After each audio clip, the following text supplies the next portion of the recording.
Paix et bonheur à chacun de vous. En ce 13 mai, nous nous souvenons des apparitions de Notre-Dame de Fatima.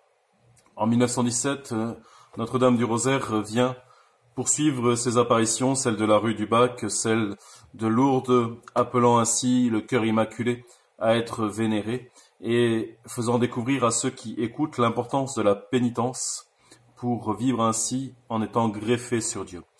Le contexte des apparitions est important. À Fatima et dans tout le Portugal, les francs-maçons prennent le pouvoir et veulent faire advenir ce qui n'a pas pu advenir en France. Ils diront « Nous voulons faire advenir au Portugal ce qui n'a pas pu advenir en France par la Révolution française.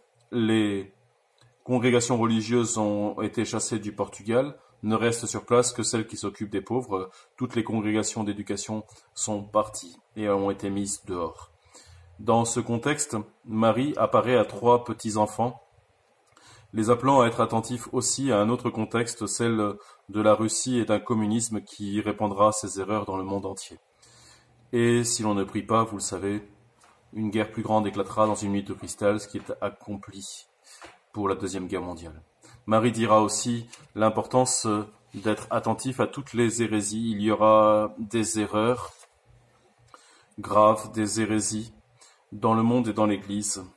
L'Église sera soumise à l'épreuve, principalement par le Saint-Père qui sera persécuté. Les âmes se trouveront en grand péril de perdre la foi. Ceci est relevé par le Père Condor, qui était premier postulateur de la cause des saints François, Jacinthe et Lucie.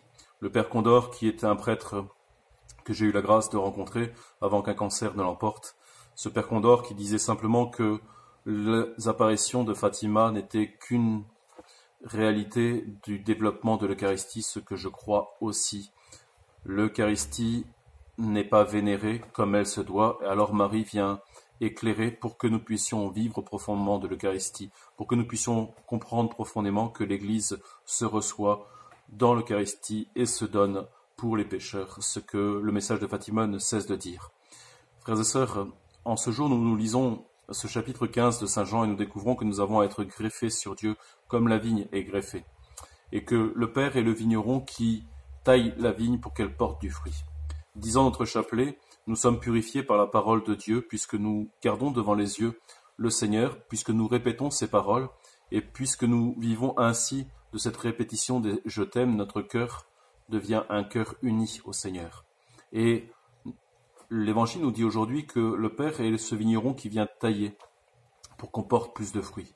Vous le savez, la vigne en Israël, comme au Portugal, comme dans vos maisons peut-être, à certains, est une vigne grimpante. Elle est une vigne qui fait de l'ombre. Et elle est une liane, cette vigne. Jésus le sait, vous aussi vous le savez. Et cette vigne est une liane qui, lorsqu'elle n'est pas taillée, pour se regrouper autour de ses bourgeons, ne fait que du bois et ne porte aucun fruit. Ne fait que du bois et devient quelque chose qui étouffe et non plus quelque chose qui porte du fruit. Chacun de nous sommes appelés ainsi à découvrir que tous les endroits où nous désirions partir, le mot péché veut dire manquer le but, tous les endroits où nous dispersions, éclations, le Seigneur vient tailler, la parole de Dieu vient habiter pour que nous puissions porter du fruit et laisser ainsi nos émotions, notre vie être pour la gloire de Dieu et porter du fruit en Dieu. Puisse cette journée de Notre-Dame de Fatima aider chacun de nous à découvrir que par notre chapelet, nous vivons de ce cœur à cœur. Et si Marie nous a appelés à dire le chapelet, c'est bien qu'il est là une manière de vivre d'une simplicité dans l'écoute de la parole de Dieu, dans la manière de nous confier et de prier ensemble pour tout le corps qu'est l'Église. Si un seul membre souffre, tous les membres souffrent. Et nous avons ainsi en ce jour à nous rappeler l'importance de ce chapelet, l'importance d'être greffé sur le Seigneur. Tout à l'heure à 2h, vous verrez une vidéo sur l'au revoir de Fatima.